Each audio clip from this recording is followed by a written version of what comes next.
Good evening children. आज अपने discuss करेंगे specimen paper relating to accountancy to 2025. Okay, and we'll be discussing question number 13 that relates to cash flow statement. Now let's straight away go to the questions. Anand limited reported a loss of 80,000. तो पूरे साल में company ने loss इनकर किया 80,000 रुपये का. Okay, for the year ended 31st March 2024 after considering depreciation of machinery represented by a question mark.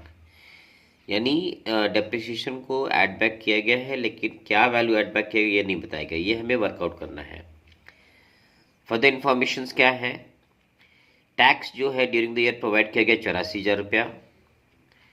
Loss on sale of plant बेचकर हमें नुकसान हो रहा 15,000.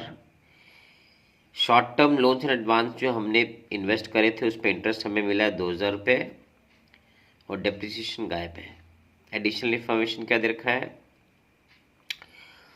अ machine having book value 40,000 was disposed for 25,000. यानी 40,000 का मशीन जिसका बुक वैल्यू था उसे हमने बेचा 25,000 में.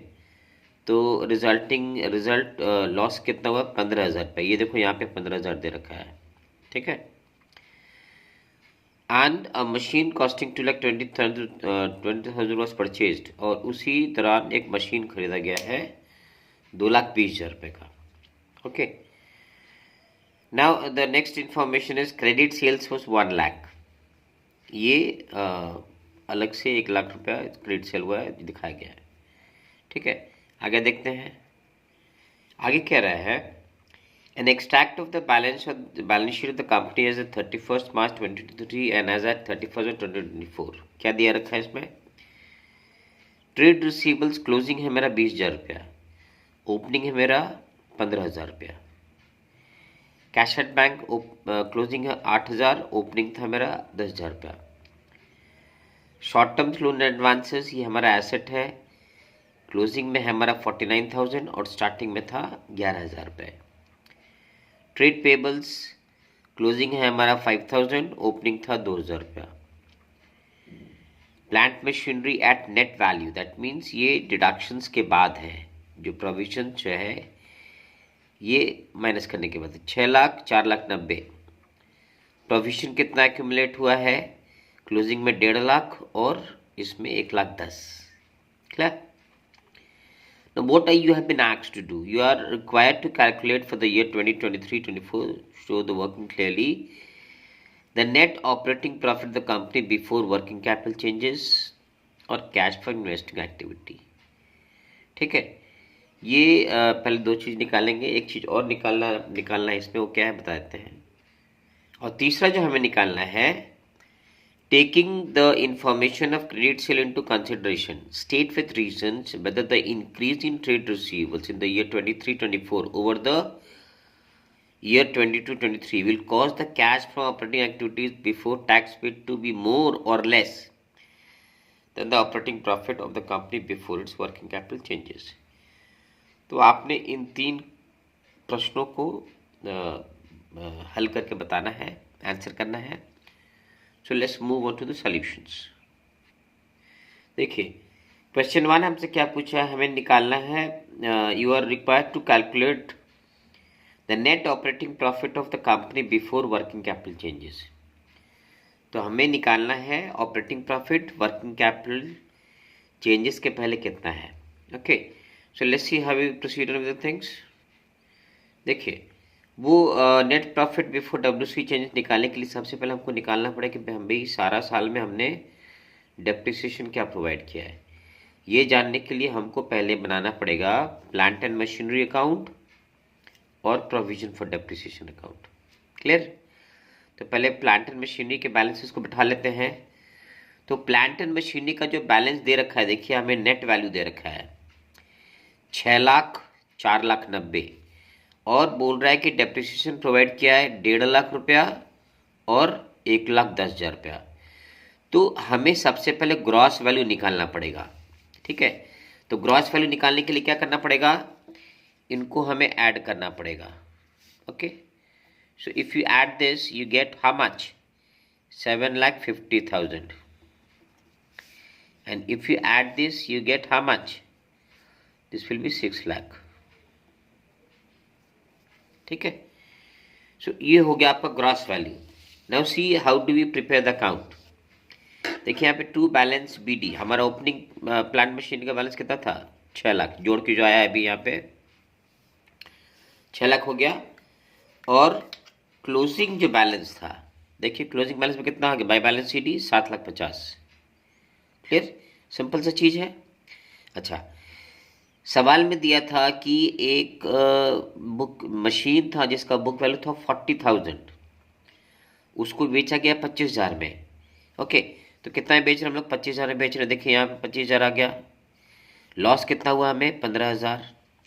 ठीक है, और ये इन्फॉर्मेशन हमको दिया हुआ था। और बता रहा संघ में कि उसी साल एक मशीनरी खरीदी गई है 2,20,000 की। क्लियर, तो ये जो सारे इन्फॉर्मेशन दिए थे हमने इसको बैठा लिया। अब इसको बैलेंस करेंगे तो बैलेंसिंग फिगर आएगा, इसको जोड़ेंगे तो आएगा 8,20,000, ये माइनस करेंगे तो बैलेंस आएगा 30,000 रुपया है। तो इसको हम लोग बोलेंगे बैलेंसिंग फिगर। ठीक है, क्योंकि ये ग्रॉस वैल्यू हमने लिया है तो ये 30,000 क्या डिनोट करता है? 30,000 डिनोट करता है कि this is the amount of depreciation that was deducted from the machine sold. Okay, यानी book value of machine was 70,000 actually, I mean the original cost. ठीक है, जिसपे कि 30,000 रुपये डेप्रिशिएट हुआ था, तब जाके उसका बुक वैल्यू आया था 40,000 और उसको बेचा गया है 25,000 में, तो ये लॉस आया था। तो जनरली जब अपने प्रोविजन फॉर डेप्रिशिएशन मेंटेन करते हैं तो उसमें जो मशीन सेल कर रहे हैं उसका प्रपोर्शनल जो डेप्रिशिएशन उसको आपको यहाँ पे दिखाना पड़ता है। तो ये चीज़ आ गया यहाँ पे। ओके, तो ये चला जाएगा प्लांट एंड मशीनरी में। देखिए ओके, अब ओपनिंग प्रोविजन हमको दे रखा था 1,10,000, क्लोजिंग प्रोविजन 1.5 लाख। इसमें हमने जो सेल किया मशीन का उसका डेप्रिशिएशन था 30,000 रुपया, यानी 1,80,000 हो गया। उसमें से 1,10,000 माइनस करेंगे तो 70,000 क्या हो गया? This is the amount of depreciation that is provided during the year. पूरे साल में डेप्रिशिएशन कितना दिया गया था? 70,000 का। Okay, now we will find out the net profit, operating profit before WC changes. देखिए कैसे किया है। तो net profit before net profit for the year कितना हमें दिया हुआ था? लॉस दिया हुआ था। कितना था? 80,000 रुपया। ये देखिए ब्रैकेट में आ गया। Provision for tax, tax paid कितना था हमारा? सवाल में बताया था 84,000, वो हमने बैठा दिया प्रोविजन फॉर टैक्स। अब इससे कोई प्रपोज डिविडेंड नहीं है और कोई ट्रांसफर टू जनरल रिजर्व नहीं है, इसीलिए this plus this will be the net profit before tax और द NPBT। ठीक है, ये निकला है हमारा NPBT। अब इसमें हम लोग क्या करेंगे? एट डेप्रिसिएशन प्लांट मशीनरी 70,000, अभी जो ऊपर हमने निकाला था 70,000। ओके, प्लस जो मशीन बेचकर हमें नुकसान हुआ है 15,000, वो ऐड बैक कर देंगे। क्लियर, तो ये दोनों क्या हो गया? Non cash non trading expenses. Okay, this did not relate to our trade, that's why these are added back। और नॉन ट्रेडिंग इनकम जो है उसको लेस कर देंगे। तो जो हमने इन्वेस्टमेंट किया हुआ है उस पर हमको इंटरेस्ट कितना मिला? 2,000 रुपया, तो ये लेस हो जाएगा। तो फाइनली क्या निकल के आ रहा है? Net profit before net operating profit before WC change 87,000। Okay, तो आपका पहला वाला का आंसर कितना है? 87,000। Clear, now we move on to the next part. देखिए नेक्स्ट क्वेश्चन क्या पूछ रहा है? कैश फ्रॉम इन्वेस्टिंग एक्टिविटी, यानी हमारे इन्वेस्टिंग एक्टिविटी में क्या पैसा गया है या क्या पैसा आया है, इसको देखेंगे। जनरली इन्वेस्टिंग एक्टिविटी से पैसा हमारा जाता है बाहर, तो हम लोग क्या कहा मेरा पैसा कहाँ का गया है? पहला परचेज ऑफ प्लांट मशीनरी 2,20,000 हिसाब से दे रखा था, 2,20,000 बैठा दिया। अब जो सेल कर रहे हैं इसमें पैसे आ रहे हैं, तो सेल ऑफ प्लांट मशीनरी कितना सेल की में कितना बेचा था हमने? 25,000 में बेचा था। ओके, अच्छा, short term loans and advances मेरा 38,000 बढ़ा है, यानी हमने फर्दर इन्वेस्ट किया है। इन्वेस्टमेंट में 38,000 रुपया, और उस शॉर्ट टर्म लोन से ब्याज में हमें इंटरेस्ट कितना मिला है 2,000 रुपया। क्लियर। अब ये दोनों नेगेटिव है, ये दोनों कैश आउट गोइंग है, ये दोनों कैश इनकमिंग है, यानी नेट कैश कितना हमारा यूज़ हो रहा है, बाहर जा रहा है 2,31,000 है, ये देखिए 2,31,000 रुपया। ठीक है, so you are using the cash in investing activity. Clear. अब आते हैं क्वेश्चन नंबर 3 पे। क्वेश्चन नंबर 3 क्या पूछ रहा है, taking the information of credit sales into consideration state with reasons whether the increase in trade receivables जो बढ़ा है in the year 23-24 over the year 2023 will cause the cash from operating activities before tax paid to be more or less than the net operating profit of the company before the working capital changes। हमें ये बताना है। आइए देखते हैं कैसे करेंगे इसको। अब देखिए इसमें क्या है, आंसर होगा लेस। क्यों लेस हो रहा है, क्यों? क्योंकि ऑपरेटिंग प्रॉफिट जो है ना वो क्रेडिट सेल से हमारा 1 लाख बढ़ रहा है। ओके, लेकिन जो रियल कैश हमको मिल रहा है दैट इज ओनली 95,000। क्यों? क्योंकि हमारा ट्रेड रिसीवेबल्स 5,000 से बढ़ गया था। ओपनिंग में था कितना, 15,000, और क्लोजिंग में हो गया 20,000, यानी जो हमने उधारी में बेचा है उसमें से 5,000 अभी भी हमको नहीं मिला है। ओके, यानी कितना मिला है, 95,000। तो आपका प्रॉफिट्स इंक्रीज कर रहा है 1 लाख से, मगर कैश इंक्रीज कर रहा है 95,000 से। इसीलिए आपका जो है ना ये जो है लेस हो जाएगा cash from operating activities, because you are receiving 5,000 less, that is still to be received. Okay, so the answer will be less. Now let's move on to the optional question relating to question number 13। Okay, तो ये तो full fledged सवाल है। देखेंगे इसमें, from the following balance sheet of the Ronald limited you are required to prepare cash flow statement as per जो भी है। तो इसमें देखिए शेयर कैपिटल दे रखा है 6 लाख 6 लाख, तो इसमें कोई भी मूवमेंट नहीं है, मतलब फाइनेंसिंग एक्टिविटीज इसमें हमको कुछ नहीं मिला है। रिजर्व्स इन सरप्लस स्टार्टिंग में 60,000 लॉस था, अब प्रॉफिट आ गया 80,000 रुपया। ओके, देन वे लॉन्ग टर्म बोरिंग्स स्टार्टिंग में 1.5 लाख था, अब 1 लाख, यानी हमने 50,000 का रिपेमेंट किया है। ओके, नेक्स्ट करंट लायबिलिटीज में शॉर्ट टर्म बोरिंग्स ओवरड्राफ्ट 22 था, 1,75,000 हो गया है, तो ये भी फाइनेंसिंग एक्टिविटीज़ में जाएगा। और short term provision for tax में क्या है, ओपनिंग था 28,000 और क्लोजिंग हो गया 15,000, ये हो गया आपका लाइबिलिटीज़। अब आते हैं एसेट्स में।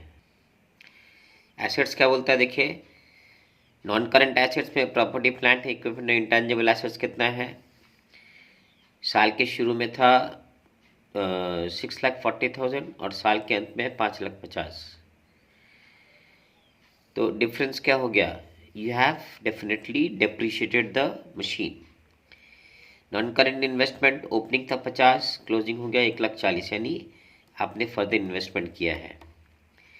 Cash and bank balance 50,000 opening था, क्लोजिंग है 2,80,000।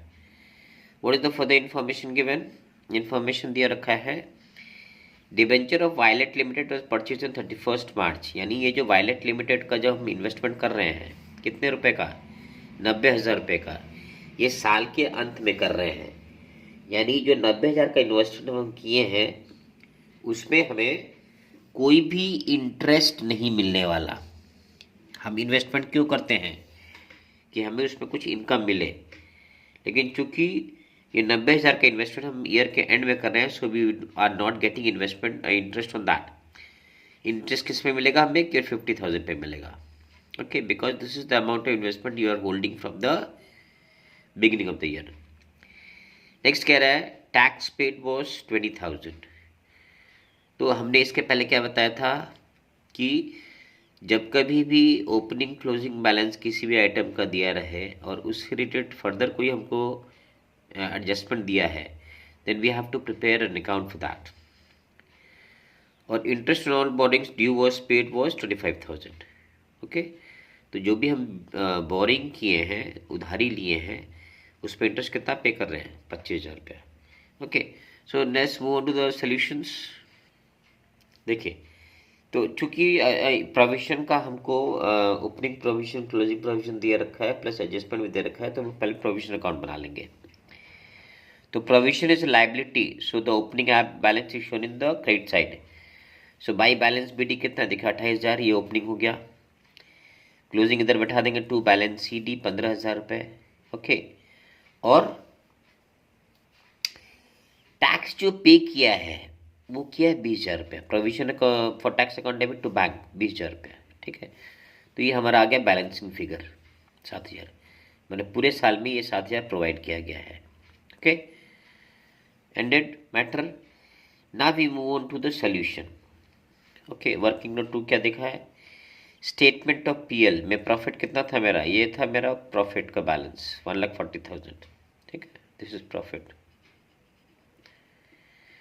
ठीक है, तो एनपीबीटी जो निकालते हैं सबसे पहले, जो प्रॉफिट अर्न किया है उसमें लोग क्या ऐड करते हैं, transfer to general reserve. Okay, वो दिया हुआ नहीं है, छोड़ देंगे उसको। फिर हम लोग ऐड बैक करते हैं एंट्रीम डिविडेंड, वो भी नहीं है। प्रपोज डिविडेंड लास्ट ईयर का, वो भी नहीं है। फिर ऐड करते हैं प्रोविजन फॉर टैक्स, कौन सा, जो प्रोवाइड किया गया है, नॉट पेड। ओके, तो जो प्रोवाइड कितना निकल के आया था 7,000 रुपये, उसमें ऐड कर देंगे, तो 1,47,000 क्या हो जाएगा हमारा net profit before tax. Okay, now we move on to the second step where we add up all the non cash non trading expenses. अब देखिए, ये यहाँ पे निकल के आया कैश फ्रॉम ऑपरेटिंग एक्टिविटीज 1,47,000, यानी नेट प्रॉफिट बिफोर टैक्स। अभी जो ऊपर निकल के आया था 1,47,000, आ गया यहाँ पे। अब इस पे हम लोग ऐड करेंगे at non operating non cash expenses, या non cash non operating expenses. क्या क्या है, पहला आएगा depreciation on plant machinery. Okay, तो डेप्रिसिएशन हम लोग कैसे निकालेंगे ये बताते हैं। देखिए, प्लांट मशीनरी अकाउंट है। ठीक है, ओपनिंग बैलेंस कितना था 6,40,000, क्लोजिंग बैलेंस कितना है 5,50,000। तो कोई भी चीज़ अगर घट रहा है बिना किसी फर्दर एक्टिविटी के एससीएल के, that means what, that is on account of depreciation. तो 6,40,000 यहाँ बैठाएंगे, यहाँ गया 6,40,000, और बैलेंसिंग फिगर क्या हो जाएगा, बाय डेप्रिसिएशन। ठीक है, this will be 90,000 balancing figure. Okay, let's move on to the sums. देखिए, तो ये डेप्रिसिएशन प्लांट मशीन 90,000 आ गया। ओके, प्लस एडजस्टमेंट दे रखा था इंटरेस्ट एंड बोरिंग, हम लोग कितना पे किए हैं, जो उधारी लिए हैं हम लोग 25,000 रुपये किए हैं, ये ऐड बैक हो जाएगा। और इंटरेस्ट जो हमने किया था, इन्वेस्टमेंट जो किया था, उसमें इंटरेस्ट हमको मिला 3,500। कैसे निकला है वाला बताते हैं इसको। ये देखिए, ये है हमारा इन्वेस्टमेंट। साल के शुरू में था 50,000, साल के अंत में है 1,40,000। लेकिन यहाँ पे क्या बताया, debenture of Violet limited for purchase on 31 March, है ना। तो कितने का परचेज किया, 90,000 का। तो ये 90,000 का इन्वेस्टमेंट जो परचेज किया है वो कब हमने खरीदा है 31 मार्च को। तो जाहिर सी बात है कि जो ईयर के एंड में खरीद रहे हैं उस पर हमको कोई इंटरेस्ट नहीं मिलेगा। क्लियर, तो किस पे मिलेगा, 50,000 पे। किस रेट पे, 7% पे। So 7% by 100 into 50,000 equal to 3,500। ठीक है, ये हमको इनकम मिल रहा है। So this is what, this is my non trading income, that needs to be deducted. See 3,500 minus हो गया है। तो ये एडजस्टमेंट करने के बाद और तो कुछ है नहीं इसमें, तो ये आ गया मेरा net profit before working capital changes in 2,58,500। This is your before working capital changes. Okay, अब इसमें से हम लोग को एडजस्टमेंट करना पड़ता है वर्किंग कैपिटल। ओके, तो सवाल देखेंगे एक बार। देखिए, करंट लायबिलिटी में क्या दे रखा है, short term borrowings, bank overdraft, ये तो हम लोग फाइनेंस से पकड़ लेते हैं, फाइनेंशियल एक्टिविटी में, है ना। और शॉर्ट टर्म प्रोविजंस का तो हमने एडजस्टमेंट कर दिया एनपीबीटी में। तो जाहिर सी बात है करंट लायबिलिटी से माइनस करने के लिए आपके पास कुछ भी नहीं है। अब आते हैं करंट एसेट्स पे। करंट एसेट्स में देखिए केवल कैश एंड बैंक बैलेंस दिया है, तो while preparing the cash flow statement we don't take the cash and bank balances, इसको बाद में रिकन्सिलिएशन के लिए यूज़ किया जाता है। Okay, so there is nothing in the current assets and current liabilities that should be deducted. Okay, not on to the sums. ठीक है, तो जो आपका निकल के आया यहाँ पे net operating profit before WC changes is also net operating profit after WC changes because there is nothing to deduct.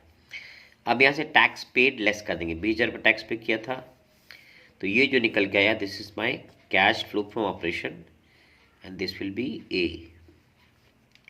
Okay, now we go to the investing activity, cash for investing activities। तो investment हमने purchase किया था, difference कितना था, 90,000 का था साल के अंत में। ओके, तो ये पैसा जा रहा है, ब्रैकेट में दिखा रहा है, मतलब पैसा आउटफ्लो हो रहा है। इंटरेस्ट ऑन इन्वेस्टमेंट रिसीव्ड, ये पैसा हमारे पास आया है, 50,000 पे 7% निकाला था अभी हमने, तो ये आ रहा है इसलिए पॉजिटिव हो गया, है ना। इसके अलावा तो कुछ इन्वेस्टिंग एक्टिविटी है नहीं। So this minus this, so 86,500 is your cash used in investing activity, this is your B. ठीक है, अब आते हैं फाइनेंसिंग एक्टिविटी में। फाइनेंसिंग एक्टिविटी में भी जो इक्विटी शेयर कैपिटल था वो 6 लाख था। हाँ, जो इसमें जो लोन्स थे वो जो short term loans and advances थे, not short term, just wait, हाँ लॉन्ग टर्म जो बोरिंग था वो पे हुआ है, देखिए 1.5 लाख था 1 लाख हो गया है। So this has been paid. So your financing activity में क्या है, पैसा बाहर जा रहा है, तो इसीलिए देखिए इसको कैश फ्रॉम फाइनेंसिंग एक्टिविटी में क्या दिखा है, repayment of long term loans 50,000 रुपया ब्रैकेट में दिया है। क्यों, क्योंकि हमारा पैसा बाहर जा रहा है। ठीक है, उसके बाद हमको दे रखा था इन्वेस्टमेंट इंफॉर्मेशन में इंटरेस्ट ऑन बोरिंग पेड 25,000, तो ये भी हमारा पैसा बाहर जा रहा है इसलिए नेगेटिव आ गया। और जो बैंक ओवरड्राफ्ट का बैलेंस था, तो डिफरेंस कितना था, 1,53,000 का, ये हमने लिया है। ओके, तो जो बोरिंग्स था मेरा, ओपनिंग था साल के शुरू में 22,000 और क्लोजिंग है 75,000, 1,75,000। सो 1,53,000 आपने फर्दर लिया है। सो इन तीनों को एडजस्टमेंट करेंगे तो मेरा आता है 78,000, मैंने -50 -25 और ये +153। So this is your C. ठीक है, और 1 + 2 + 3 जो भी है ना, तो ये टोटल आ गया आपके पास। अब देखिए कैसे करेंगे हम लोग इसको। So just go for the reconciliation. ये देखिए ओपनिंग बैलेंस ऑफ कैश था हमारा 50,000 रुपया। ठीक है, ए यानी कैश फ्रॉम ऑपरेशंस वो निकल के आया था 2,38,500। Okay, B cash from investing activity वो नेगेटिव आया था 86,500। सी क्या हो गया, कैश फ्रॉम फाइनेंसिंग एक्टिविटी वो 78,000 आया है। इनको हम लोग इवेल्युएट करेंगे तो ये आएगा 2,30,000 रुपया। तो 2,30,000 + 50 यानी 2,80,000, ये हमारा क्लोजिंग बैलेंस ऑफ कैश दे रखा है। Okay, so this is how you reconcile the cash flow statement. तो let's move on to the sums. तो देखिए इसमें डायरेक्टली इसको रिकनसाइल कर दिया है। So net increase in cash as per 1 2 3 यानी ए बी सी 2,30,000 आ गया है। इसमें उन्होंने ओपनिंग बैलेंस ऑफ कैश जोड़ा है, तो resulting is what, the closing balance of cash 2,80,000। Okay, so children, this was the sums relating to cash flow statement. Okay, so in this specimen we have only one more question left, that is question number 14. So we'll be discussing that in the next video. Till then, keep on learning, keep on studying. The exams are very much close to you. If you have any questions or queries, you can write in the comment box, and please do like, share.